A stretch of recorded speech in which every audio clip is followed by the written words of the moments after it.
അല്ലാഹു തആല തൗഫീഖ് തന്ന് അനുഗ്രഹിക്കട്ടെ. അപ്പോൾ ഞാൻ പറഞ്ഞതിന് പ്രത്യേകം എല്ലാവരും ശ്രദ്ധിക്കണം കേട്ടോ.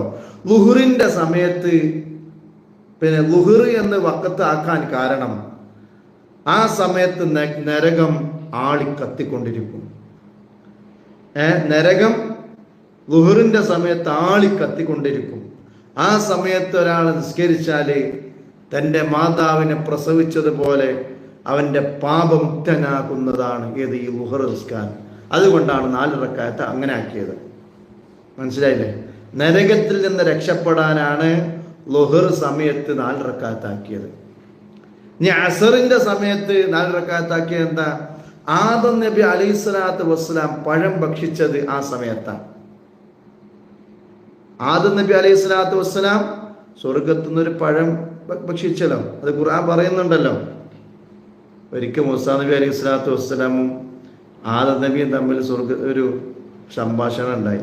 റസൂലുള്ള പറഞ്ഞ ചരിത്രമാണ്. ആദം നബിനോട് മൂസാ നബി ചോദിച്ചു, ഉപ്പ ആദം നബി, നിങ്ങൾ ഈ പഴം ഭക്ഷിച്ചോണ്ടല്ലേ ഞങ്ങളിപ്പോൾ ഈ ഭൂമിയിലേക്ക് വരേണ്ടി വന്നത്? നിങ്ങൾ ഈ പഴം ഭക്ഷിച്ചില്ലായിരുന്നെങ്കിൽ ഇപ്പോൾ ഞങ്ങൾ സ്വർഗത്തിലുണ്ടാവൂലേ? മനസ്സിലായോ? ഉമ്മാക്ക് മനസ്സിലായിട്ടില്ല. സഹോദര മനസ്സിലായോ? നിങ്ങൾ ഈ പഴം ഭക്ഷിച്ചുകൊണ്ടല്ലേ ഞങ്ങളിപ്പോൾ ഈ ഭൂമിയിലേക്ക് വരാൻ കാരണം എന്ന് മൂസാ നബി അലൈഹി സ്വലാം ചോദിച്ചു. ബഹുമാനപ്പെട്ട ആദം നബി അലൈഹി സ്വലാത്തു വസ്സലാം അതിന് മറുപടി കൊടുത്തത് എന്താ അറിയോ? അള്ളാഹുവിൻ്റെ ഖുർആനിൽ ഞാൻ പഴം ഭക്ഷിക്കുമെന്ന് നേരത്തെ പറഞ്ഞു വെച്ചിട്ടുണ്ട്. എന്നെ സൃഷ്ടിക്കണം എത്രയോ കൊല്ലം മുന്നേ ഞാൻ പഴം ഭക്ഷിക്കുമെന്ന് എഴുതി വെച്ചിട്ടുണ്ട്, രേഖപ്പെടുത്തി വെച്ചിട്ടുണ്ട്, ഖുർആനിൽ എഴുതി വെച്ചിട്ടുണ്ട്. അപ്പൊ ഇന്നെ പറഞ്ഞിട്ട് എന്താ കാര്യം? അപ്പൊ മനസ്സിലായില്ലേ? അപ്പൊ അല്ലാഹു തആല നേരത്തെ അത് ഖളാക്കിയതാണ്. അപ്പൊ അതുകൊണ്ട് തന്നെ ഈ അസർ സമയത്ത് ആദം നബി അലൈഹിസ്സലാത്തു വസ്സലാം പഴം ഭക്ഷിച്ചത് ആ സമയത്താണ്. അതുകൊണ്ടാണ് എന്ത് വന്നത്?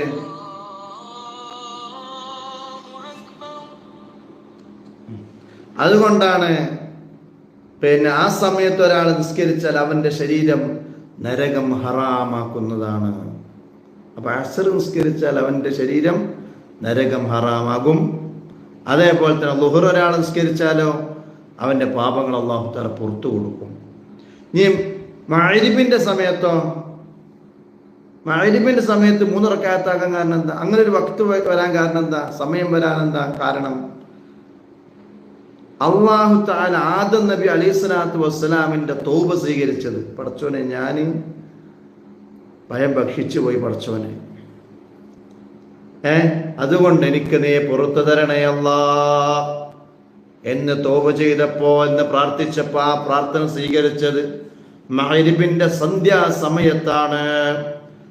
അതുകൊണ്ട് ആരെങ്കിലും മഗ്‌രിബ് നിസ്കരിച്ചാൽ അവൻ ചോദ്യങ്ങൾക്കെല്ലാം അവൻ എന്ത്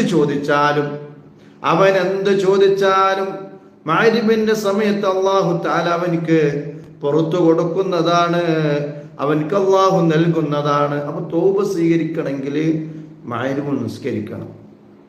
മനസ്സിലായോ? അതേപോലെ തന്നെ ഇശാഇന്റെ സമയം. ഇശ ഏതാ സമയം? കൂരിട്ടുള്ള സമയമാണ്. ഖബറിൽ ഇരുട്ടാണ്, അന്ത്യനാളിലും ഇരുട്ടാണ്. അതുകൊണ്ടാണ് ഇശാഇന്റെ സമയത്ത് നിസ്കരിക്കാൻ അല്ലാഹു തആല നമ്മളോട് ആ സമയത്താക്കിയത്. അതിന് ആ സമയത്ത് ഒരാൾ നിസ്കരിച്ചാൽ അവന്റെ ഖബറിലും അന്ത്യനാളിലും അവൻക്ക് അല്ലാഹു തആല പ്രകാശം നൽകുന്നതാണ്. അല്ലാഹു തൗഫീഖ് നൽകട്ടെ. വലിയ ചരിത്രം ഉണ്ടായില്ലേ, ഞാൻ അതിലേക്ക് കടക്കുന്നില്ല. അതേപോലെ തന്നെ സുബഹിയുടെ സമയത്തോ? സുബഹി ഒരാൾ നിസ്കരിച്ചാൽ നരകത്തിൽ നിന്നും നിഫാഖിൽ നിന്നും നമ്മളെ മനസ്സിലൊരു ഇത്, പടച്ചോനെ, ഒരു അള്ളാഹുവിൻ്റെ റസൂലിന്റെ ചരിത്രങ്ങളെ കേൾക്കുമ്പോൾ അല്ലെങ്കിൽ അള്ളാഹിനെ കുറിച്ച് ഇങ്ങനെ പറയുമ്പോൾ ഒരു ചിന്ത, ഇതൊക്കെ ഉള്ളതന്നെ പടച്ചോനെ, അങ്ങനെ വരുന്നുണ്ടെങ്കിൽ അത് നിഫാഖാണ്. ഇതൊക്കെ ഉള്ളത് തന്നെ, ഇതൊക്കെ തള്ളാപ്പ. അങ്ങനൊന്നും ചിന്തിക്കാനേ പാടില്ല. അള്ളാന്റെ റസൂൽ പറഞ്ഞോ അത് അംഗീകരിച്ചോളാം. അതാണ് മീൻ. അള്ളാഹ് ഉണ്ടോ?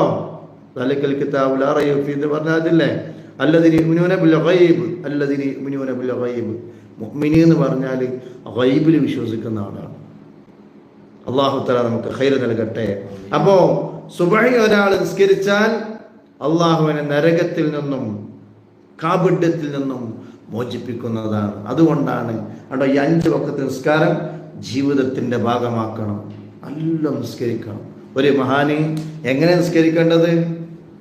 അല്ലാഹു അക്ബർ കഴിഞ്ഞിട്ട് അപ്പം തന്നെ കുമ്പിടലല്ല.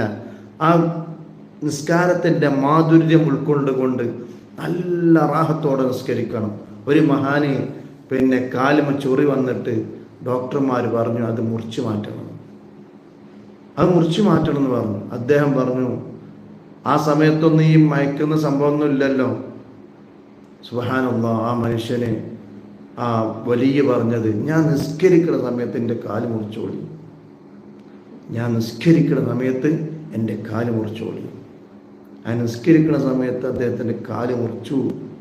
നിസ്കാരം കഴിഞ്ഞിട്ട് എൻ്റെ കാലുകൾ മുറിച്ചോ? ഏത്? അദ്ദേഹത്തിൻ്റെ ലഹരി ഏതാ? അള്ളാഹുവാണ്. അങ്ങനെ നമ്മളും നല്ല നിസ്കാരം ജീവിതത്തിൻ്റെ ഭാഗമാക്കണം. മരിക്കുന്നതിന് മുമ്പ് അള്ളാഹു ഇഷ്ടപ്പെടുന്ന നല്ല മുത്തഖീങ്ങളായ ആളുകളിൽ അള്ളാഹു തആല ഉൾപ്പെടാനുള്ള നിസ്കാരങ്ങളും അഅമാലുകളും അള്ളാഹു നമ്മളെ കൊണ്ട് ചെയ്യിപ്പിക്കട്ടെ. ആമീൻ ബിറഹ്മതിക യാ അർഹമർ റഹീമീൻ. അൽഹംദുലില്ലാഹി റബ്ബിൽ ആലമീൻ حمدا يوافي نعمه ويكافي مزيدا. اللهم صل على سيدنا محمد وعلى آل سيدنا ومولانا محمد. രാജാതിരാജനാ യാ അല്ലാഹ്, മാലിക്കുൽ മുലൂക്കായ അല്ലാഹ്, ചൊല്ലിയതായ സ്വലാത്തുൽ ഫാത്തിഹയും എല്ലാ നന്മകളെയും നീ സ്വീകരിക്കണേ അല്ലാഹ്.